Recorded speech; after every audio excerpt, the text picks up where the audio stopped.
All right, I'm going to go ahead and get started. My name is Lena Williams. I am the Manager of Energy Account Services here at Central Coast Community Energy. I would like to thank those of you who are joining us for this is a fourth in our series of webinars providing a preview of our upcoming 2021 rate design. This presentation is geared toward our agricultural customers. We have already held presentations for our larger commercial, industrial, our net energy metering customers, and some of you may have previously attended or had members of your organization attend our key accounts workshop as well. We will also be having a residential customer presentation next week, and as we know that many of our ag companies here within our service territory also have housing for some of your employees, you may want to invite whoever it is that manages the operations of the residential facilities under your accounts to also attend that. Or if you missed one of the previous webinars, they are available on our website. So thank you again for joining us. What I would like to do is start off briefly by just giving you a general overview of how we are going to proceed today. I'm going to start off by introducing you to the members of both the 3CE staff and the NewGen staff that are joining us on our call today. Additionally, I'll take everyone through just kind of a general idea of how we have conducted our rate design in the current structure right now, and then also the pros and cons of how that rate design has been previously structured. Then we'll step into how our future rate design, what we're looking at beginning in January 2022, is going to be structured, what the pros and cons are of the approach that was utilized to design the new rates that we'll be deploying in 2022. And then there'll be an opportunity for NewGen to jump in and actually show some examples of some bill comparisons that kind of compare and contrast the different rate options that will be made available to you under our new rate tariff or rate structures that are coming online in January 2022. So these rates will be in effect for 3 years. So we will actually only be giving kind of an overview of what that first year bill comparison will look like, but you'll get a chance to see both of the bill comparison options across a few different ag rate classes.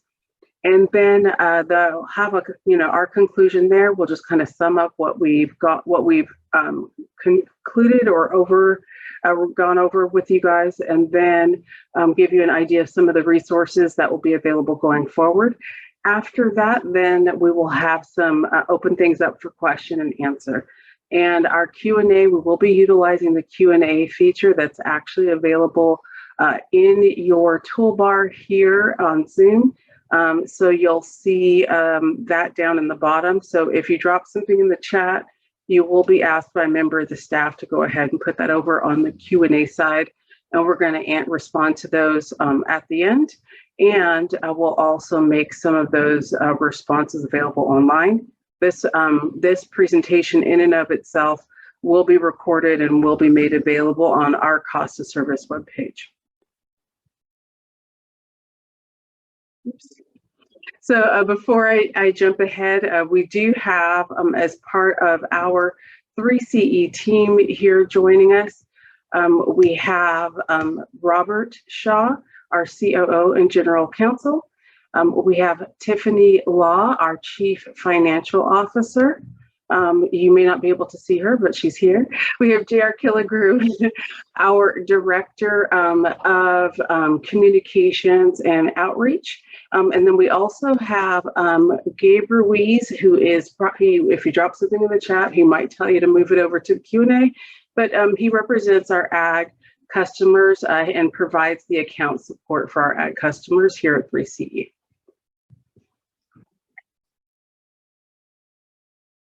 So for those of you who may not be familiar with who we are or who we are now as an organization, Central Coast Community Energy, formerly known as Monterey Bay Community Power, is a joint powers authority that is actually providing clean and renewable energy to the Central Coast in these communities that are represented here. So we currently represent a little over 30 communities and counties combined, and you will see that since our initial inception, where we had the Tri-County, Santa Cruz County, San Benito, and Monterey County, we have rapidly grown since 2018 to also include communities in San Luis Obispo County, as well as Santa Barbara County, and you see those communities represented here. If you're joining us for the first time and don't know how a CCA or a community choice aggregator works, essentially we go and purchase power from those clean and renewable energy sources out in the open market, and that energy is then delivered to you by PG&E, or if you're further down south, that would be Southern California Edison. And then they continue to provide you with your billing services, and if you are a solar customer, your net energy metering services. So you may have been a customer and not necessarily noticed, because you still would have received one bill from your existing utility provider. So our current approach to rate design begins actually with PG&E's existing generation rates. So we start with those rates initially, and then we subtract the power charge and difference adjustment and any other fees that are imposed by PG&E that have been sanctioned by CPUC. And then we take that number and discount the resulting rate by the same fraction. So across all rate classes, everybody's getting that same percentage of a discount off of PG&E's existing generation rates in that structure. So one of the pros, of course, is that it ensures that all customers will do better with 3CE than they will with remaining with the investor-owned utility. However, on the downside, it does not reflect the true cost to serve each customer base, because there may be unique costs associated with each customer class. It follows PG&E's legacy rate structure, so it's designed to support PG&E's programs and not necessarily to design, to support 3CE energy programs. And then it requires 3CE to adjust rates as often as 6 times a year. So every time PG&E is making an adjustment, we have to go back and make sure that we're appropriately making adjustments as well, and that happens several times a year. This is a look back to what the current generation rates have been since inception. So beginning in March 2018, when 3CE deployed services, all the way through to March 2021, you'll see that there were several times that the PG&E made changes to the generation rates on their side. And of course, then there's an adjustment right on our side impacting our customers, our ratepayers. But historically, this is how we have approached that, or how customers have experienced those rate adjustments or changes. So in 2018, we provided customer on-bill savings in the form of an annual rebate. So our first year of service, that rebate was at 3% off of the generation rates that were billed to our customers. In 2019, we were able to increase that rebate up to 5%. But once again, annual rebate based on what a customer was billed for generation by 3CE during the full year of 2019. We realized that our customers actually have kind of a desire to not wait all the way until the end of the year to actually go and see what that discount or benefit was. And so we made an adjustment in 2020 to actually have the discounts built into the rates. So what that meant was we provided a 7% discount to our customers beginning in January 2020, and that was baked right there into the rate. So our customers had that on-bill savings of 7% from January to April off of their billed generation charges. In response to COVID-19, in May and June, we actually increased that on-bill savings to 50% for 2 months off of the generation rates so that customers would actually be able to keep a little bit more money in their pockets during what were undoubtedly trying times for everyone. And then, of course, after that, we went back to the 2% on-bill discount, but the combined savings throughout 2021 was just above 7%. So it was slightly higher than what our customers would have seen had we stayed at 7% throughout the year. But that 50% bill reduction allowed for generation bill reduction allowed for our customers to actually kind of front load their cost benefit in 2020 into May and June. But overall, our customers have, across all customer classes, saved more than $50 million since 3CE launched services in 2018. So the future approach to rate design is different, obviously. What we're looking at when we say a cost to serve structure in that design structure is we're looking at calculating the cost to actually serve the customers, including power supply costs, the general admin expenses, the portion that is set aside to cover the cost of energy programs, and then, of course, maintaining funds in the rate stabilization reserves for the fiscal years October 2021 through September 2024. We looked at that differently than we had in the past, in that we're segmenting each customer class based on that class of customers, the size and the consumption profiles, and then allocating average annual costs to those various customer classes and adjusting that cost allocation to make sure that every customer class is going to save relative to what they would spend remaining with PG&E. So we designed the rates to recover, right, the actual cost to serve from each of the customer classes. So the pros, and you'll see there's several in this rate design structure, is, of course, it significantly reduces the number of rate schedules. I know there's a lot of them out there with the switch, right, to the new Ag rates, to the B rates, to different legacy rates that customers may have. And this actually allowed us to reduce the number of rate schedules this time around to reflect accurately the cost to serve each customer class based on the service area and the consumption patterns within those customer classes, and then make necessary adjustments to ensure that there's an orderly transition to the true reflection of cost of service. And then we eliminated in this, like I mentioned previously, that these rates are in place for 3 years. And that's because we're able to, in this structure, eliminate all of the numerous adjustments throughout the year, because we're not responding to PG&E's rate changes. We are setting our own rates and putting those in place for a fixed period of time.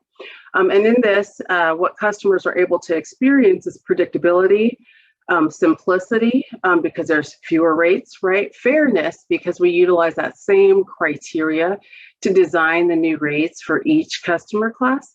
And then the competitiveness, because we did make sure, right, that we made any necessary adjustments to ensure that there was a cost benefit when compared to PG&E generation rates.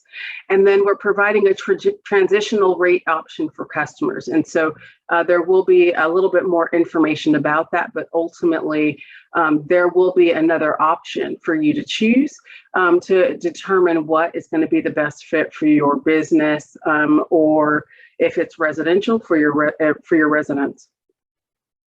Now, one of the cons is that although this new rate design structure guarantees competitive rates to each customer class, the guarantee is not the same for every customer class, meaning that there is going to be a difference based on customer profile and customer rate classes in terms of what that cost benefit is. So that can vary per customer class.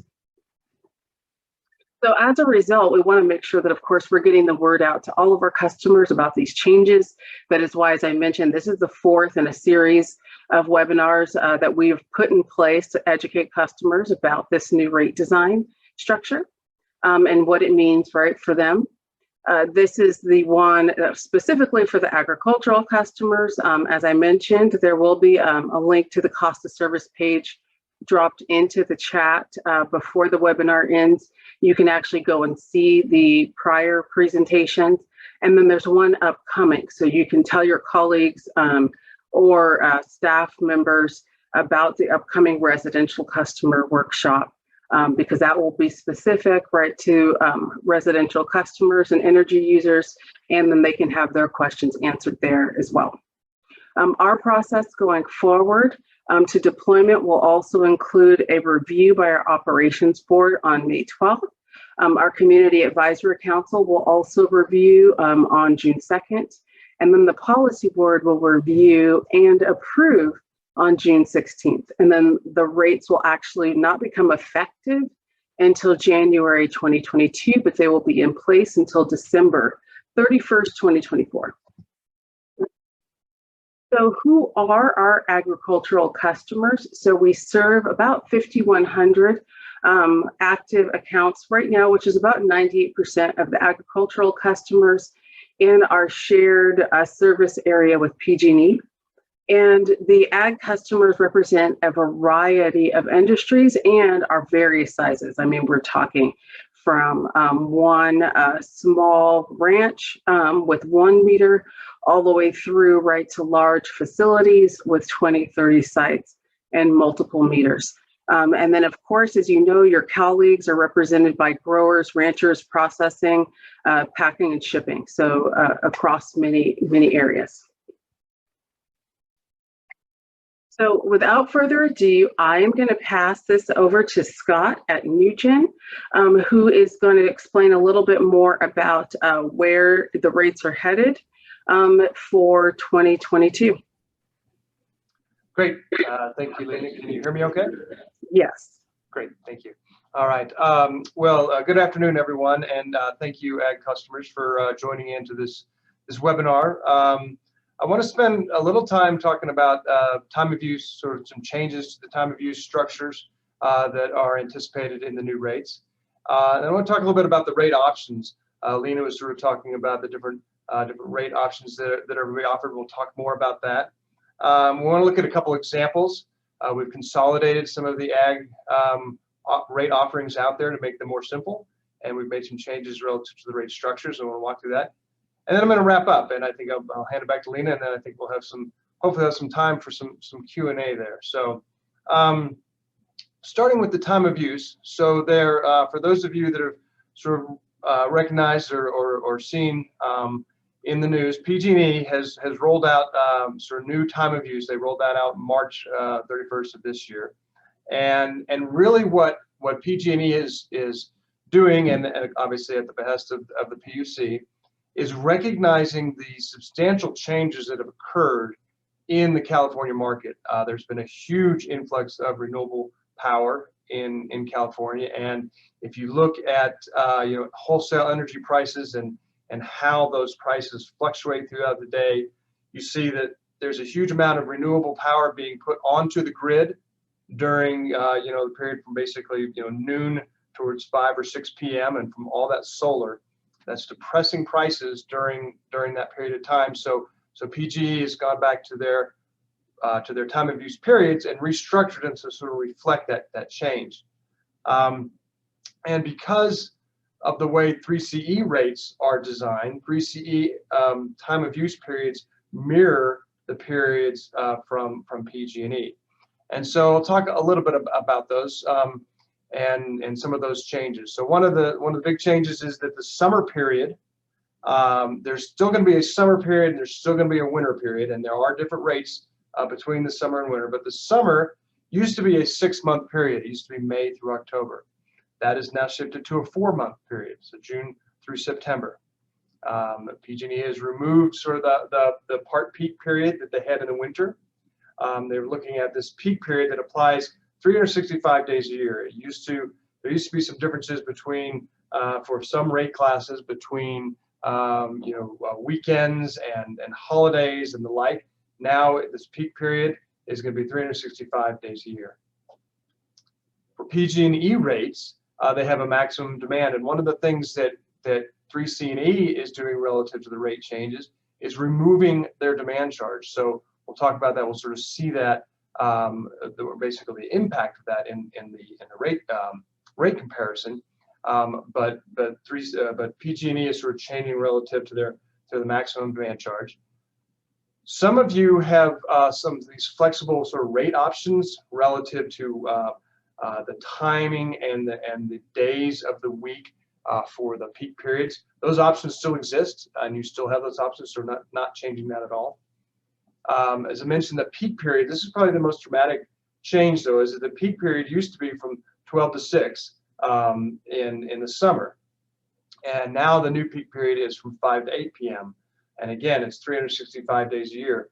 And what you're really seeing there again is that huge influx of renewable power on the California market, because it's depressing those prices. So then previously that was sort of the more expensive part of the day, 12 to 6. And now earlier in that time period is actually the less expensive part of the day. So we're seeing sort of that change in the market as a result of all the policies that the California PUC and entities like 3CE and all across California have put in place to really drive the amount of investment in renewable power available across the state.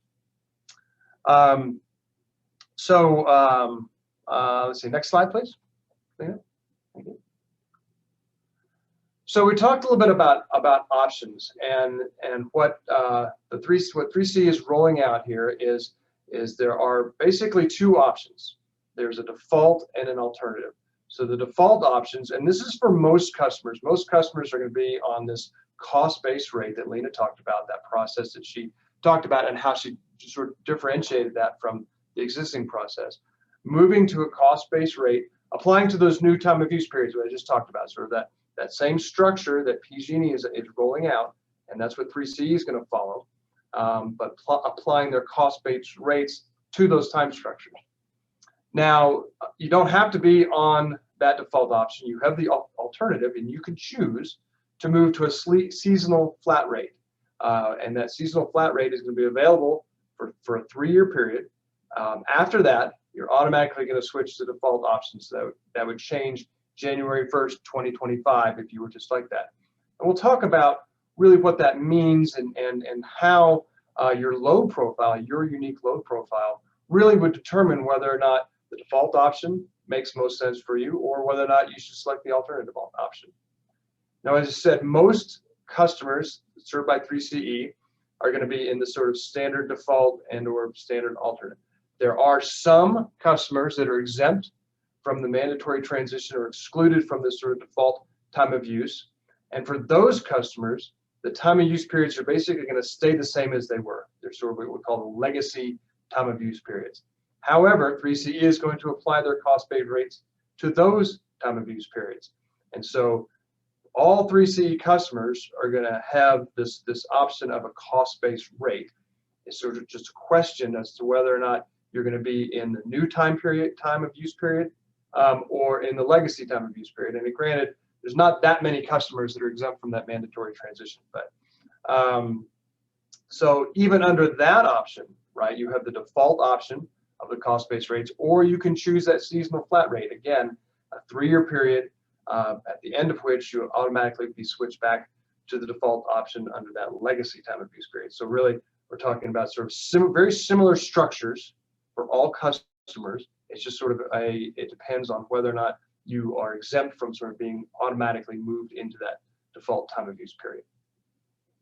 Next slide, please. All right, so let's talk a little bit about PG&E rates and how PG&E sets their rates, and one component of their rates. Really, we're talking about is the PCIA and sort of how they make adjustments around that PCIA, and they go through this what's called an ERRA process. It's the Energy Resource Recovery Account, and so they make an estimate of what these generation costs are going to be, put that into their PCIA. And then they come back later and true it up. And so for 2020, PG&E determined that they overcollect the generation costs. And so what PG&E is going to say is that they're going to basically going to refund. They refunded that overcollection during calendar year 2021, right? So they were overcollecting, and they're going to basically refund that. for 3CE customers that enrolled during this time period in January 2021, PG&E is refunding that over collection. So what they're going to do is they're going to reduce their PCI charge in 2021. And we've estimated that reduction is going to be about a 1.2 cent per kilowatt hour, right? Reduction. Now, we've estimated what that change is going to be due to this 2020 ERRA over collection.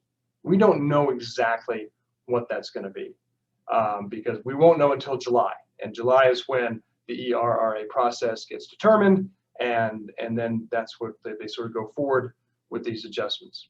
And so what we've done here, when we're going to talk about some example bills, and we're going to talk about some example customers and ag customers, is we've looked at two scenarios. We said, well, we believe that PG&E generation rates are going to increase by that 1.2 cents starting in 2022. That may be a little aggressive, right? So we also looked at, well, what would happen if they only increase that rate by half of that, by 0.6 cents per kilowatt hour. So again, we're just kind of showing these scenarios, and it's really a comparison for the PG&E rates only, as well as how the 3CE rate would have been sort of under the previous mechanism of the reduction to PG&E rates. Obviously, if PG&E rates change, then 3CE rates under the sort of existing methodology would change as well. Next slide.